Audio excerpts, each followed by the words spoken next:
بہرحال آنکھ کھلی تو ایک احساس ضرور ہوا، وہ یہ کہ نہ جانے ہم کتنی گہرائیوں میں تھے۔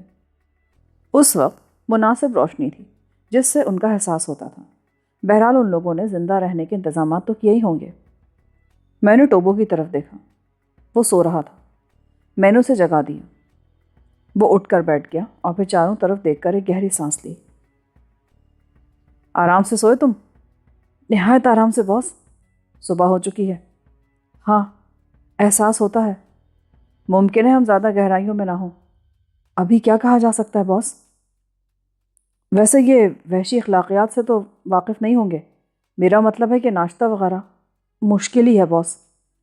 اوہ، اس کا مطلب ہے وہ بیچارے جو 2 دن سے بھوکے ہوں گے؟ پتہ نہیں ہوں گے بھی باس یا نہیں۔ کیا مطلب؟ ممکن ہے وہ بھوک سے بے نیاز ہو چکے ہوں۔ نہیں ٹوبو، ایسا مت کہو۔ ایسی بے دردی سے ان کی موت کی بات مت کرو۔ سوری باس۔ آؤ، اب انتظار بیکار ہے، کچھ کریں۔ ہم دونوں اٹھ کھڑے ہوئے، لیکن ہم سرنگ کے آخری سرے تک بھی نہیں پہنچے تھے کہ دوسری طرف سے بے شمار آدم خور وحشی آتے نظر آئے۔ میں نے کہا، دیکھنا چاہیے کہ وہ ہمارے ساتھ کیا سلوک کرتے ہیں۔ وہ سب ہمارے گرد پھیل گئے تھے۔ ان کے پاس ہتھیار تھے لیکن نہایت ناقص، پتھر اور لکڑی کے ہتھیار جو صرف پھینک کر مارے جا سکتے تھے یا پھر قریب سے۔ ویسے ان کی تعداد ہی ان کی قوت تھی۔ وحشیانہ انداز میں مسکراتے اور قہقہے لگاتے وہ ہمارے گرد پھیل گئے۔ پھر وہ ہمیں آگے دھکیلنے لگے۔ سرنگ کا دروازہ کھل چکا تھا۔ ہم خاموشی سے باہر نکل آئے۔ وہ ہمارے بدن کو ٹٹول ٹٹول کر دیکھ رہے تھے، گوشت کا اندازہ کر رہے تھے۔ میں نے ابھی خاموشی اختیار کی ہوئی تھی۔ وہ آپس میں باتیں بھی کر رہے تھے، لیکن میرا خیال تھا کہ ٹوبو ان کے ذہن کو نہیں سمجھ پا رہا تھا۔ ٹوبو؟ نہیں باس، ان سالوں کی زبان میرے لیے اجنبی ہے۔ چلو پھر دیکھتے ہیں یہ ہمیں کہاں لیے جا رہے ہیں۔ وحشی ہمارے آگے پیچھے چل رہے تھے اور ہم سرنگوں کے اس جال کو دیکھ رہے تھے جو کبھی گہرائیوں میں جاتا، کبھی بلندیوں کی طرف۔ اور پھر ہم ایک انوکھی جگہ پہنچ گئے۔ بند پیالہ نما جگہ تھی، جیسے 2 پیالے ایک دوسرے کے اوپر رکھ دیے گئے ہوں۔ وہاں کچھ لوگ بندھے ہوئے نظر آ رہے تھے، کچھ زمین پر پڑے ہوئے تھے۔ اچانک میں ایک چہرے کو پہچان گیا۔ میرے بدن کا سارا خون میرے چہرے پر آ گیا۔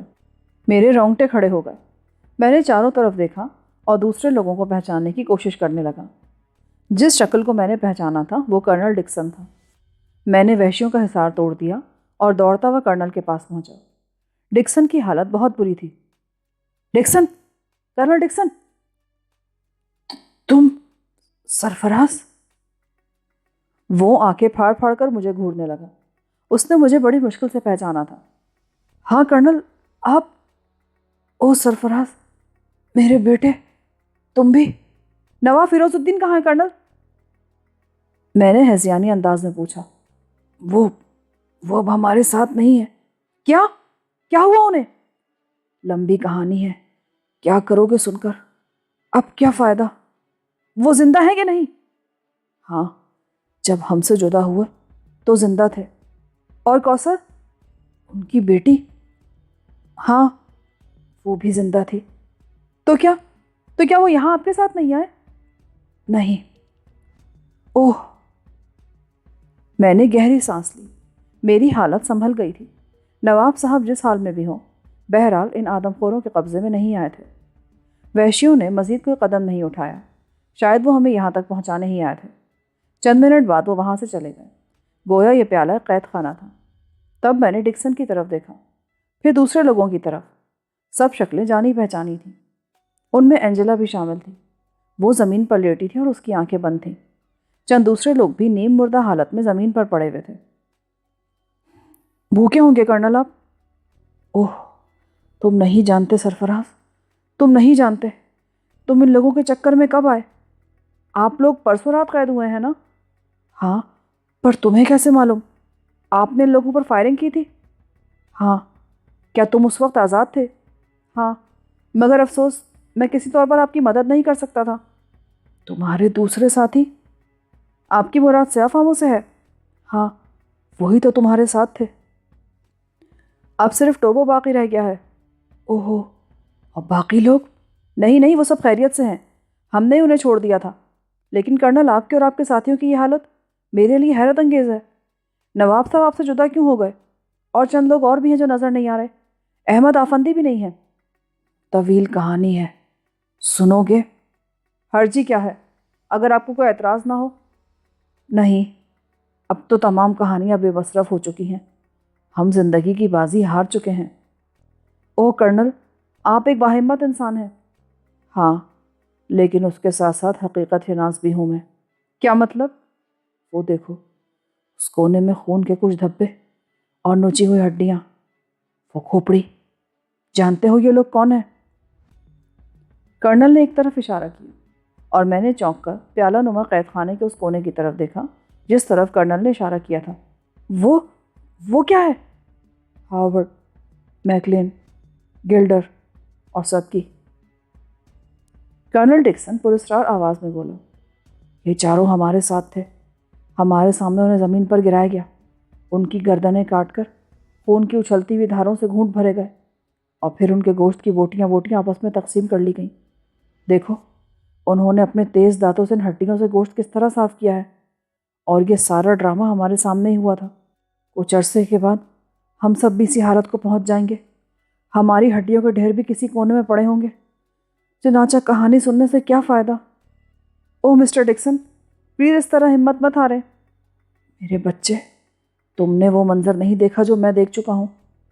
ہاں، لیکن اس کے باوجود میں آپ سے درخواست کروں گا کہ اس وقت ہمت مت ہاریں. جب تک زندہ ہیں، زندہ رہنے کی جدوجہد کریں گے ہم سب. پھر میں نے ٹوبو کو اشارہ کیا. میرا خیال ہے ٹوبو، ہمیں کچھ کارروائی شروع کر دینی چاہیے، ورنہ یہ لوگ بھوک سے مر جائیں گے. اب وقت ضائع کرنا بیکار ہے. جو حکم تمہارا باس.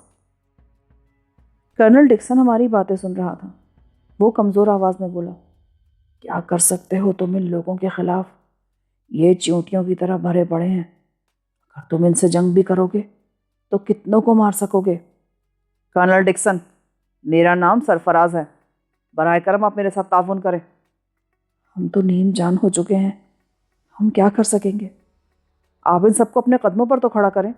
ٹوبو، کرنل کی مدد کرو. ٹوبو زمین پر پڑے ہوئے لوگوں کو تھپ تھپا کر کھڑا کرنے لگا. نیم مردہ چہرے لیے سب اٹھ کر بیٹھ گئے، لیکن ان کی آنکھوں میں زندگی کی چمک نہیں تھی. مجھے دیکھ کر بھی کسی کے چہرے پر کوئی تاثر پیدا نہیں ہوا. میں نے اس پیالے نما قید خانے کے حصے کی طرف دیکھا اور پھر میرا خیالی ہاتھ پتھر کی دیوار سے جا ٹکرایا. میں نے اس پر پوری قوت صرف کی اور ایک خوفناک گڑگڑاہٹ کے ساتھ پتھر کی ایک سل نے اپنی جگہ چھوڑ دی. آؤ. میں نے پیچھے والوں کو اشارہ کیا. بات کسی کے سمجھ میں نہیں آتی تھی.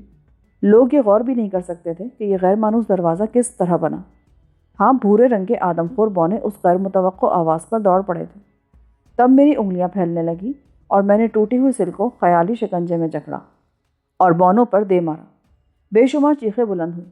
بچنے والوں کا خوفزدہ گروہ پلٹ کر بھاگا. ٹوبو نے ایک زوردار قہقہہ لگایا. آؤ کرنل ڈکسن، ان لوگوں سے کہو ٹوبو کی پشت پناہ پر چلے آئیں. ارے آدم خوروں کی تو ایسی کی تیسی. ڈکسن اور کچھ دوسرے لوگوں کو احساس ہوا تھا کہ کوئی خاص بات ہے. کیا خاص بات ہے، اس سلسلے میں کوئی نہیں جانتا تھا، نہ ہی جان سکتا تھا. سامنے لمبی سرنگ تھی جو نامعلوم کہاں جاتی تھی. ہم لوگ سرنگوں میں دوڑتے رہے اور بالآخر ہماری جدوجہد رنگ لائی. ایک سرنگ کا دہانہ مل گیا. ویسے مجھے حیرت تھی کہ جس قدر آدم خور یہاں آباد تھے انہیں دیکھتے ہوئے بہت کم مقابلے پر آئے تھے، لیکن یہ خام خیالی تھی. دشمن بہرحال بیوقوف نہیں ہوتا. غار کے تنگ دہانے سے ایک ایک کر کے تمام افراد باہر نکل آئے، لیکن چٹانی سوراخوں سے نکلنے والے ہم تنہا نہیں تھے. چاروں طرف کی چٹانیں انسان اگل رہی تھیں. چیونٹیوں کی طرح قطار باندھے بھورے آدم خور باہر نکل کر چاروں طرف پھیلتے جا رہے تھے. جسے جو ہتھیار ملا وہ اٹھا لایا تھا اور ہم سے جنگ پر آمادہ تھا. ڈکسن اور دوسرے لوگ انہیں دیکھ دیکھ کر دہشت زدہ ہو رہے تھے. بہرحال اس وقت مجھے صرف اپنی قوت پر بھروسہ کرنا تھا اور اس قوت کو ایسے انداز سے استعمال کرنا تھا جو بھرپور ہو اور وحشیوں کو پوری طرح خوفزدہ کر دے. لیکن ڈکسن اور دوسرے لوگوں کے سامنے میں یہ تماشا نہیں کرنا چاہتا تھا، کیونکہ اس کے بعد ان کو اس سلسلے میں مطمئن کرنا پڑتا اور ہرلین کے بارے میں کسی کو کچھ بتانا نہیں چاہتا تھا. چنانچہ میں نے ٹوبو کو اشارہ کیا اور ٹوبو میرے اشارے کو سمجھ گیا. اس نے دوسرے لوگوں کو اپنی طرف متوجہ کیا اور میں خاموشی سے ایک چٹان کے پیچھے کھسک گیا. یہاں سے میں نے ان لوگوں کے ایک بڑے جتھے کو نشانہ بنایا. ان کے نزدیک ہی ایک اونچی چٹان کھڑی تھی. میری پوری توجہ چٹان کی طرف ہو گئی اور یکایک چٹان اپنی جگہ سے ہلی اور ان لوگوں پر جا پڑی. بے شمار وحشی اس کے نیچے دب گئے اور دوسرے ہی لمحے میں نے ایک دوسری چٹان اٹھائی اور نہایت سخت قوت صرف کرنی پڑ رہی تھی۔ وحشیوں میں دہشت پھیل گئی تھی۔ ڈکسن اور دوسرے لوگ چاروں طرف نگاہیں دوڑا رہے تھے۔ میں اس حملے سے پہلے ہی بھرپور تاثر چھوڑنا چاہتا تھا، چنانچہ میں ایسی جگہوں کو نشانہ بنا رہا تھا جو ہمارے قریب تھی، اور بلا شبہ میں اپنی کوشش میں کامیاب ہو گیا تھا۔ وحشیوں میں دہشت پھیل گئی اور وہ دور دور بھاگنے لگے۔ تب میں نے ٹوبو کو آواز دی، ٹوبو، ندی کی طرف چلو۔ ٹوبو نے کرنل وغیرہ کو اشارہ کیا اور وہ سب لوگ ندی کی طرف بڑھنے لگے۔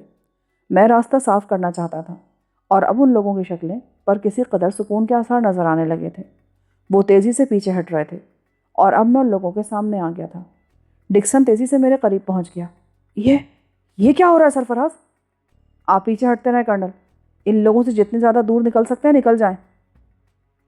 ڈکسن نے میری ہدایت پر عمل کیا اور یوں ہم چٹانوں سے دور ہوتے چلے گئے۔ تھوڑی دیر میں ہم کافی دور نکل آئے۔ وحشیوں کی طرف سے کوئی تحریک نہیں ہوئی، وہ دور ہی رہے اور ہم پیچھے ہٹتے رہے۔ لڑکیاں بری طرح نروس تھیں۔ پھر چٹانی سلسلہ ختم ہو گیا اور ہمارے بھاگنے کی رفتار سست پڑ گئی۔ اب وحشی آدم خور ہم سے بہت دور رہ گئے تھے اور ان کے نزدیک آنے کے کوئی آثار نہیں تھے، اس لیے کافی سکون ہو گیا تھا۔ ڈکسن تھک کر رک گیا۔ میں اب اور زیادہ تیز نہیں دوڑ سکتا۔ بس تھوڑی دور اور کرنل، اس کے بعد ہم نسبتاً اچھے علاقے میں پہنچ جائیں گے۔ اب تیز دوڑنے کی ضرورت نہیں ہے، آپ آہستہ بھی چل سکتے ہیں۔ ہم سب سست رفتاری سے چلنے لگے۔ اس وحشتناک علاقے سے کافی دور نکل آئے تھے اور اب جگہ جگہ سرسبز جھاڑیاں نظر آنے لگی تھیں۔ تھوڑے ہی فاصلے پر وہ ندی نظر آ رہی تھی۔ یہ اسی علاقے سے آتی تھی جہاں سے ہم نکل آئے تھے۔ ندی کے دوسری طرف درختوں کا سلسلہ نظر آ رہا تھا۔ بمشکل تمام ندی کے کنارے پر پہنچے اور اب سب کی ہمت جواب دیتی جا رہی تھی۔ سب اوندھے سیندھے گر پڑے، خاص طور سے لڑکیوں کی حالت بہت بری تھی۔ ڈکسن نے بھی زمین پر لیٹ کر آنکھیں بند کر لیں۔ میں نے ان سب کی کیفیت دیکھ کر ایک گہری سانس لی۔ ٹوبو، یس باس، تم ان کی کیفیت سمجھ رہے ہو؟ کسی حد تک۔ اگر غذا کا بندوبست نہ ہوا نا تو ان میں سے بہت کم رہ جائیں گے۔ بندوبست تو ممکن ہے باس۔ اوہ، تو تمہارا بھی یہی خیال ہے؟ ہاں۔ جانور مل سکیں گے؟ ہاں باس، جانور بھی، پانی بھی اور سبزہ بھی۔ جانور آسمان پر نہیں ہوتے۔ تب آؤ تلاش کریں۔ ہم دونوں چل پڑے۔ درخت چھدرے تھے، گھاس وغیرہ بھی تھی۔ پھر ہمیں ایک جنگلی گائے نظر آ گئی۔ باس، ٹوبو نے اس طرف اشارہ کیا۔ میں نے دوڑتی ہوئی گائے کی طرف دیکھا۔ دوسرے لمحے میں نے ہاتھ بلند کیا اور گائے اپنی جگہ سے اچھلنے لگی، لیکن میری گرفت سے کہاں بچ سکتی تھی۔ میں نے اسے ٹوبو کے نزدیک گھسیٹ لایا۔ پھر ہم نے گائے کو گرا دی۔ تھوڑی دیر بعد ٹوبو اس کی کھال صاف کر رہا تھا اور میں کسی دوسرے جانور کی تلاش میں تھا۔ بھنے ہوئے گوشت کی بو نے ان لوگوں میں زندگی دوڑا دی۔ ڈکسن دوڑا آیا، حالانکہ اس کے قدم لڑکھڑا رہے تھے۔ اس نے پھٹی پھٹی آنکھوں سے ہماری کاوشیں دیکھیں اور پھر اس کی آنکھوں سے آنسو بل پڑے۔ میں نے قریب پہنچ کر اس کے کندھے پر ہاتھ رکھ دیا۔ کرنل، آپ پریشان کیوں ہیں؟ یوں لگتا ہے سرفراز، اس ٹیم میں تمہاری موجودگی ہم لوگوں کی بہتر زندگی کی علامت تھی۔ خدا کی قسم، ان دنوں ہم بڑے بڑے خطروں سے کیسے گزر گئے تھے، لیکن تمہاری علیحدگی کے بعد ہم تفصیل سے گفتگو کریں گے۔ کرنل، آپ میری مدد کریں، ان لوگوں تک یہ گوشت پہنچائیں۔ پانی ہمیں ندی سے پینا پڑے گا کیونکہ ہمارے پاس برتن نہیں ہے۔ جو حکم سرفراز۔ گوشت نے ان کے جسموں میں طاقت بھر دی اور پانی پینے کے بعد ان سب کے چہروں پر رونق نظر آنے لگی۔ سب سے آخر میں نے اور ٹوبو نے کھانا کھایا۔ مقدار کافی تھی، سب نے خوب پیٹ بھر لیا تھا۔ پھر سب ایک جگہ بیٹھ گئے۔ میرا خیال میں دوستوں، ہمارے قیام کے لیے یہ جگہ مناسب نہیں ہے۔ اب آپ لوگوں کی حالت بہتر ہے، ہمیں تھوڑا سفر اور کر لینا چاہیے۔ ہم تیار ہیں، سب نے کہا اور ہم چل پڑے۔ اس کے بعد رات تک سفر جاری رہا۔ راستے میں مزید گوشت کا بندوبست کر لیا گیا۔ ڈکسن نے شکار کا وہ عجیب طریقہ دیکھا جب دوڑتے ہوئے جانور اچانک تکلیف میں مبتلا ہو جاتے، گر پڑتے اور پھر ٹوبون پر قابو پا لیتا۔ اسی طرح رات کی خوراک کا بھی معقول بندوبست ہو گیا۔ اب اس میں دوسرے لوگوں نے بھی مدد کی تھی۔ اب ایک پرسکون اور خوشگوار ماحول میسر آ گیا تھا۔ کرنل ڈکسن میرے پاس پہنچا۔ اس کے انداز سے عقیدت ٹپک رہی تھی۔ مسٹر سرفراز، کیا میں کچھ وقت آپ کے ساتھ گزار سکتا ہوں؟ کیوں نہیں کرنل، آئیے بیٹھیے۔ کرنل ڈکسن ہمارے پاس ہی بیٹھ گیا۔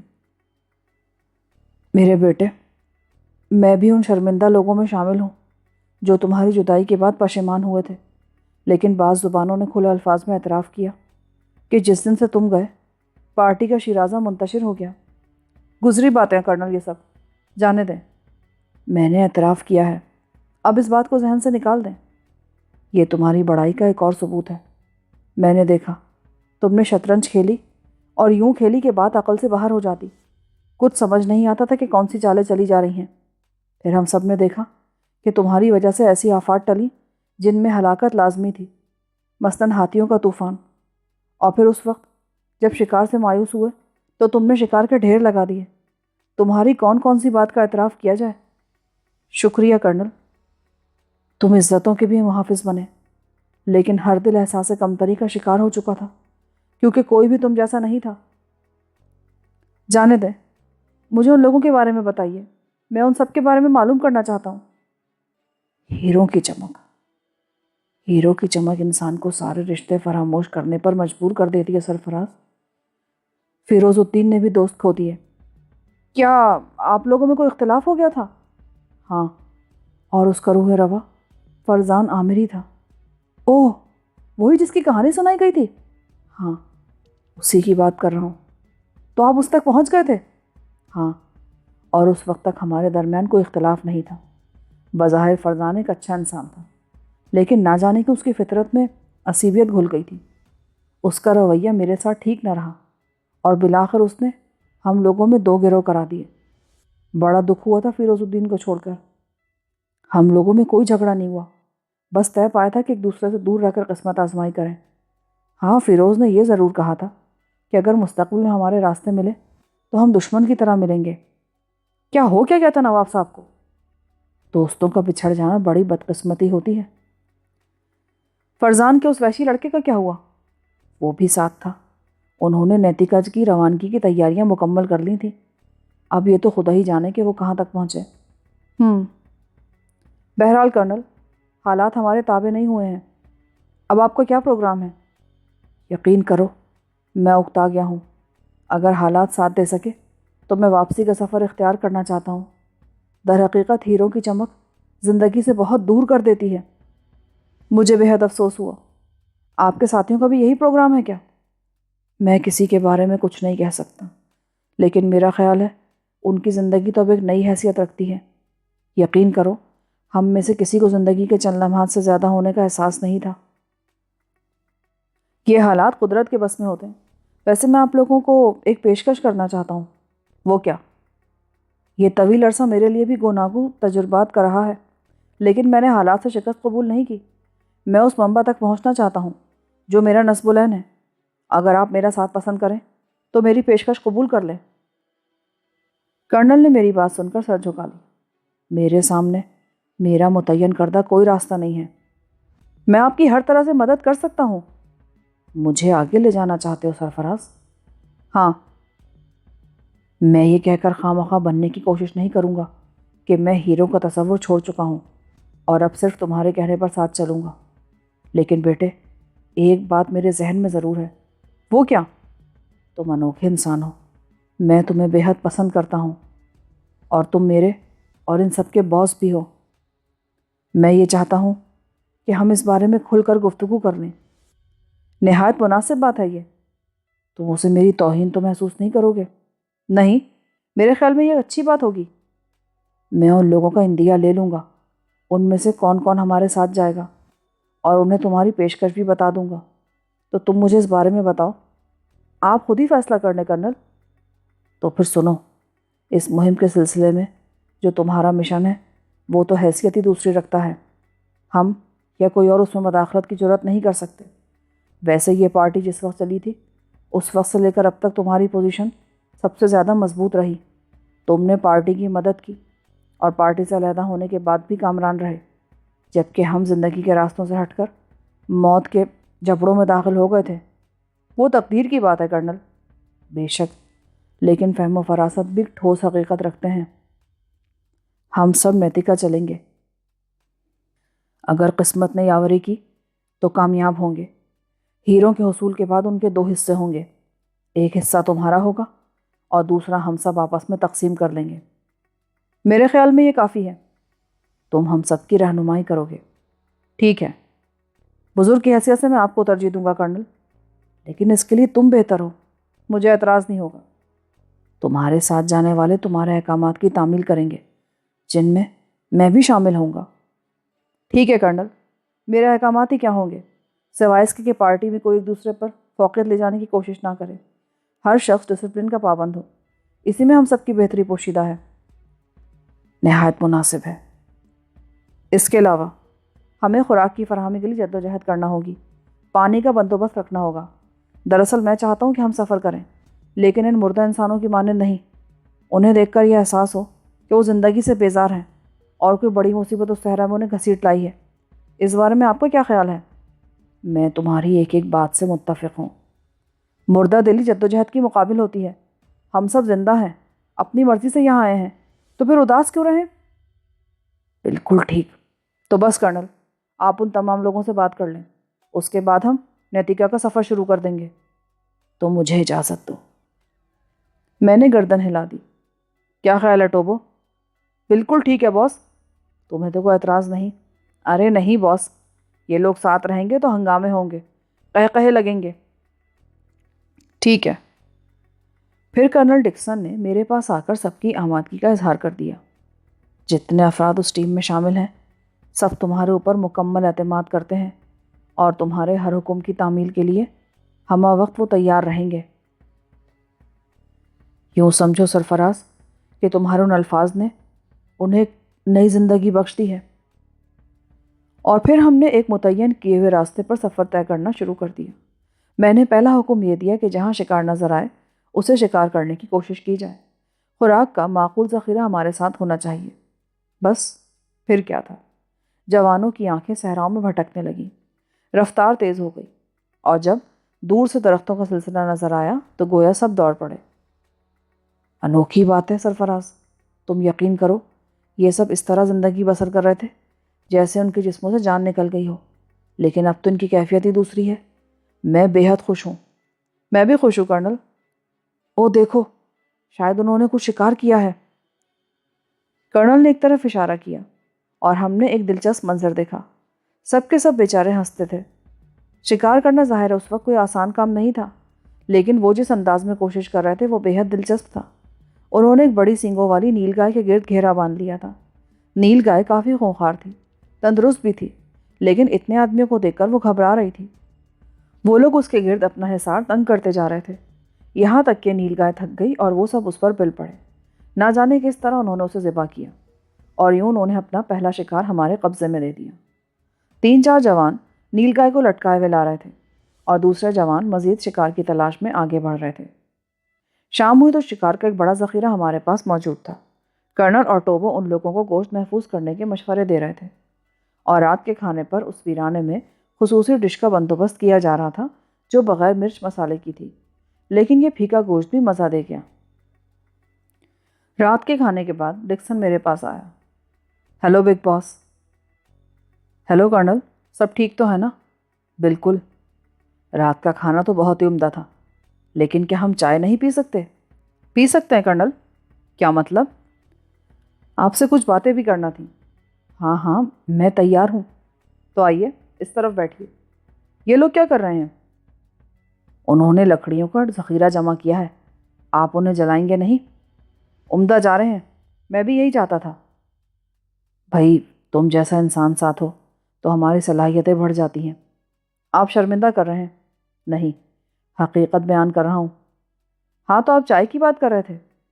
ہاں بھائی، جب زندگی سے قریب لوٹ ہی آئے ہیں تو نہ جانے کیا کیا ضرورتیں محسوس ہو رہی ہیں۔ تیمال کے بارے میں آپ کیا جانتے ہیں؟ کچھ بھی نہیں، کرنل نے پرلطف انداز میں کہا۔ یہ ایک قسم کی گھاس ہوتی ہے، سوکھی سوکھی لکڑیاں۔ ہمارے ہاں بعض علاقوں میں خاص طور پر ان کو استعمال کیا جاتا ہے، اور وہ چائے کی حیثیت سے پی جاتی ہیں۔ نہایت مزے کی ہوتی ہیں، بلکہ عمدہ بھی۔ اس کا استعمال بے شمار بیماریوں سے محفوظ رکھتا ہے۔ اوہ، کیا وہ ان جنگلوں میں مل سکے گی؟ یقیناً، میں دیکھ چکا ہوں۔ تو پھر آؤ، کچھ اور باتیں بھی ہیں کرنل۔ وہ کیا؟ انہی کے لیے میں آپ سے کہہ رہا تھا۔ میں دراصل چاہتا ہوں کہ ہم سفر میں اتنی تیز رفتاری نہ کریں، بلکہ ان ساری چیزوں کا بندوبست کر لیں جو اس سفر میں ہماری معاون ہو۔ میں آپ کو فہرست بتا دوں گا۔ تو پھر بتاؤ۔ ہم ان جنگلات میں وہ جانور پکڑیں گے جو سواری کے کام آ سکے۔ اوہ، مثلاً گھوڑے، زیبرے اور اس قسم کے جو بھی جانور مل جائیں۔ مگر پکڑیں گے کیسے؟ عزم و ہمت سے۔ میں پہلے آپ کو عملی تجربہ دکھاؤں گا، اس کے بعد ہم کوشش کریں گے۔ بھائی تم جو کچھ بھی بتاؤ گے ہم سب اس پر عمل کرنے کے لیے دل و جان سے تیار ہیں۔ ہم ان جنگلوں میں قیام کریں گے۔ مجھے یہ جگہ کافی دلچسپ محسوس ہوئی ہے کہ یہاں ہماری ضرورت کی بہت سی چیزیں مل سکتی ہیں۔ مثلاً بس وہ میں آپ کو بتا دوں گا۔ اور وہ چائے، مہذب دنیا میں ہم چائے پینے کا تصور کرتے تھے اور عمدہ قسم کی چائے یا کافی ہمارے سامنے ہوتی تھی۔ بہرحال یہ جنگلوں کی دنیا ہے اور یہاں کی سروس بہت سست ہے، اس کے لیے کل تک انتظار کرنا ہوگا۔ کوئی زیادہ وقت نہیں ہے، سروس لو جو ٹھہری۔ بہرحال دوسرے دن صبح کو کرنل نے میرے ارادے کا اعلان کیا۔ نوجوان خوشی سے تالیاں بجانے لگے۔ ان میں لڑکیاں بھی شامل تھیں۔ ڈینیلیا، لوسیا بھی ان ساری باتوں میں دلچسپی لے رہی تھی۔ مس ڈینیلیا، آپ کے، لوسیا کے اور دوسری لڑکیوں کے سپرد ایک کام کرنے جا رہا ہوں میں۔ جی ضرور۔ یہ چھوٹی سی جھیل ہمارے لیے نعمت ہے۔ پانی وافر مقدار میں موجود ہے اور سب سے بڑی بات یہ کہ جھیل کے کنارے گھڑیال یا ایسے جانور نہیں ہیں جن سے کوئی خطرہ ہو۔ چنانچہ فی الحال آپ یہ شکار کی کھالیں لے جائیں، انہیں خوب صاف کر کے دھو لیں اور پھر انہیں چھوٹے چھوٹے مشکیزوں کی شکل میں سی لیں۔ اوہ ویری گڈ، ان میں ہم پانی بھریں گے۔ ہاں، یہ جھیل تو ہمارے ساتھ نہیں جائے گی، لیکن مسٹر سرفراز ہم انہیں سیئیں گے کیسے؟ عقل سے۔ اوہ، اس سے قبل ہمیں یہ بات نہیں معلوم تھی کہ عقل سلائی کے بھی کام آتی ہے۔ عقل تو ہر کام آتی ہے بشرطے کہ اس کے استعمال کا طریقہ آتا ہو۔ تو پھر آپ ہی طریقہ بتا دیں۔ لوسیا نے طنزیہ انداز میں کہا۔ کیوں مس ڈینیلیا، کیا خیال ہے؟ میں شرمندہ ہوں، سمجھ نہیں پائی۔ اس کھال میں ایک پتلی سی پٹی اتاری جائے۔ پتھروں کی یہاں کوئی کمی نہیں۔ چند نوکیلے پتھر لے کر کھال کے کناروں پر سوراخ کیے جائیں اور مشکیزوں کو اس طرح سیا جائے کہ ان میں کوئی رکھنا باقی نہ رہے۔ ویسے کھال میں یہ خصوصیت ہے کہ خشک ہو کر رکھنے بند کر لیتی ہے۔ نہایت آسان بات ہے۔ کرنل ڈکسن ہنس پڑا۔ کرنل، آپ لڑکیوں کے ساتھ رہیں، ان میں سے 2-3 آدمی آپ رکھیں، باقی کو میں لیے جا رہا ہوں۔ اوکے اوکے، کرنل نے کہا اور میں نے نوجوانوں کو ساتھ لے لیا۔ ہمیں جانوروں کی ہڈیاں تلاش کرنی چاہیے، سوکھی ہوئی، مضبوط اور نوکیلی۔ بہتر مسٹر سرفراز، لیکن ان کا کریں گے کیا؟ بھائی دیکھو، ہم بالکل نہتے ہیں۔ درختوں کی لکڑیوں سے ہتھیار بنائے جا سکتے ہیں، لیکن انہیں توڑنے کے لیے بھی ہتھیار کی ضرورت ہے، تو ایسی چیزیں کچھ ہمارے پاس ہونی چاہیے۔ بالکل ٹھیک۔ پھر میری ہدایت پر عمل شروع ہو گیا۔ صرف چند ہڈیاں ایسی ملی جو ہمارے کام آ سکتی تھیں۔ بہرحال انہیں ہی غنیمت سمجھا گیا۔ لڑکیوں اور کرنل کے پاس ہم کافی خوراک لے آئے تھے۔ خود ہم نے جنگل میں شکار کیا اور کھایا، پھر اپنے اپنے کاموں میں مصروف ہو گئے۔ شام تک ہم جنگل میں مصروف رہے اور شکار بھی کیا، پھر واپس چل پڑے۔ ویسے ہم کرنل وغیرہ سے اتنی دور نہیں گئے تھے کہ کسی خاص واقعے پر ان کے بارے میں ہمیں پتہ نہیں چلتا۔ کرنل اور دوسرے لوگ خیریت سے تھے۔ اس دوران کرنل نے بھی کام کیا تھا۔ میری طرح اس نے بھی جانوروں کی ہڈیوں کی مدد سے درختوں کی چھال اتاری اور 2 لڑکیوں کو رسیاں بنانے پر لگا دیا۔ واہ کرنل، زبردست، دیکھو میں بھی چھال لایا ہوں۔ میں نے کہا، یہاں کئی رسیاں تیار ہیں۔ کرنل نے اپنی تیار کردہ مصنوعات دکھائیں۔ زبردست کرنل، اس چھال کی موٹی رسیاں تیار کرنی ہے، خوب مضبوط۔ آج مشعلوں کی روشنی میں اوور ٹائم ہوگا، کرنل نے کہا۔ پھر رسیاں بٹی جانے لگیں۔ کسی کو معلوم نہیں تھا کہ یہ کس مقصد کے لیے ہیں، لیکن سب کام کر رہے تھے۔ پھر ٹوبو نے کوئی قبائلی گیت گانا شروع کیا اور 2 نوجوان تھرکنے لگے۔ چاروں طرف آگ روشن تھی جس کے شعلے خوب بلند تھے۔ انہوں نے ماحول کو خوب گرم کر دیا تھا۔ کرنل ڈکسن بھی بچوں میں بچہ بن گیا تھا۔ نہ جانے کتنی مدت تک سب کے سب شور مچاتے، ہنستے گاتے رہے۔ پھر پوری رات کے لیے 3 جوانوں کا تعین کر لیا گیا جنہیں ایک ایک کر کے پہرا دینا تھا۔ پھر دوسری صبح کام شروع ہو گئے۔ جانوروں کو پکڑنے کا پروگرام آج بھی نہیں رکھا گیا تھا، لیکن ہم نے اس کارآمد جگہ کو چھوڑنا بھی مناسب نہ سمجھا۔ رسیاں دن بھر سوکھتی رہیں، مشکیزیں بھی بن کر تیار ہو گئے۔ شکار کے اسٹاک کا بھی معقول بندوبست کر لیا گیا تھا۔ سب لوگوں کو میری تیاریوں کا احساس تھا اور در حقیقت راستے کی صحبتوں سے بہتر یہ تھا کہ ایک جگہ رک کر مکمل انتظامات کر لیے جائیں۔ دن بھر خوب مصروفیت رہی۔ پھر رات ہو گئی۔ رات کا کیا پروگرام ہے؟ وہی کرنل جو کل تھا۔ بہت خوب۔ کرنل مسکرایا اور پھر چاروں طرف مصروف نوجوانوں کو دیکھنے لگا۔ کیوں کرنل، کیا آپ میری بات سے متفق نہیں ہیں؟ پوری طرح متفق ہوں بھائی۔ تفریحات بہرحال اپنی جگہ، مگر کام بھی ہونا چاہیے، جو کہ ہو رہا ہے۔ سب سے زیادہ ٹوبو خوش تھا۔ اسے اس بات کی کیا پرواہ ہو سکتی تھی کہ حالات کیا ہیں، اور یہ سب جو محسب دنیا چھوڑ کر ان جنگلوں میں بھٹک رہے ہیں ان کی ذہنی کیفیت کیا ہے؟ وہ تو مست ہو کر افریقی گیت گا رہا تھا، بستیوں کے رسم و رواج اپنا رہا تھا اور اپنا قبائلی رقص کرتا پھر رہا تھا۔ رات گئے تک خوب ہنگامے جاری رہے، پھر سب تھک کر سونے کے لیے لیٹ گئے، اور دوسری صبح بھی حسب معمول پرسکون تھی۔